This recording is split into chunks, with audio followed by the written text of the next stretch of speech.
আসসালামু আলাইকুম, আমি Iftiyar Ahmed, CEO TNT consultancy London limited. আমাদের টিএনটি মানে ট্রাস্ট এন্ড টলারেন্স। আমরা 2012 সালে লন্ডনের হোয়াইটচপল থেকে আমাদের যাত্রা শুরু।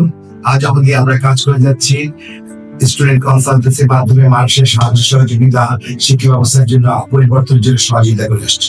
আমরা রিসেন্টলি নোয়াখালীতে একটা ব্রাঞ্চ অফিস উদ্বোধন করি। উদ্বোধন করার পেছনে আমাদের লক্ষ্য ছিল দুটো। ফার্স্ট অফ অল, ঢাকা শহরে বা বাংলাদেশের প্রধান শহর স্টুডেন্ট কনসালটেন্সি কোম্পানি আছে। নোয়াখালী যেখান থেকে 26% স্টুডেন্ট উচ্চ শিক্ষার্থে বিদেশ গমন করে, সেখানে স্টুডেন্ট কনসালটেন্সি সহযোগিতা দেওয়ার মতো কনসালটেন্সি কোম্পানি ছিল না। আমি যে নোয়াখালীতে জন্মগ্রহণ করেছি, যে নোয়াখালীতে আমার বেড়ে ওঠা, সেই নোয়াখালীর জনগণের জন্য আমাকে কিছু করতে হবে। ওই আদর্শ, ওই বিচার বিশ্লেষণ করেই আমি নোয়াখালীতে এই শাখাটা উদ্বোধন করার প্রক্রিয়া শুরু করি। আলহামদুলিল্লাহ, নোয়াখালীতে আমরা অনেক ব্যাপক সাড়া পেয়েছি গত কয়েকদিনে। আমরা চাই নোয়াখালীর জনগণের জন্য কিছু করতে। আপনারা আসবেন। আমরা আইসিএফ রেজিস্টার্ড স্টুডেন্ট কনসালটেন্সি, সুতরাং আমরা কোন ধরনের সার্ভিস চার্জ নেওয়ার বৈধভাবে আমরা নিতে পারবো না এবং আমরা নেই না।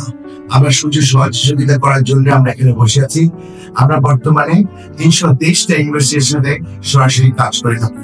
শুধু আমরা লন্ডনের জন্য কাজ করি না, আমরা সারা ওয়ার্ল্ডের জন্য কাজ করি। আপনারা যে কোনো ব্যাপারে সাহায্য সহযোগিতার জন্য আমাদের যোগাযোগ করতে পারেন, আমাদের অফিসে আসতে পারবেন।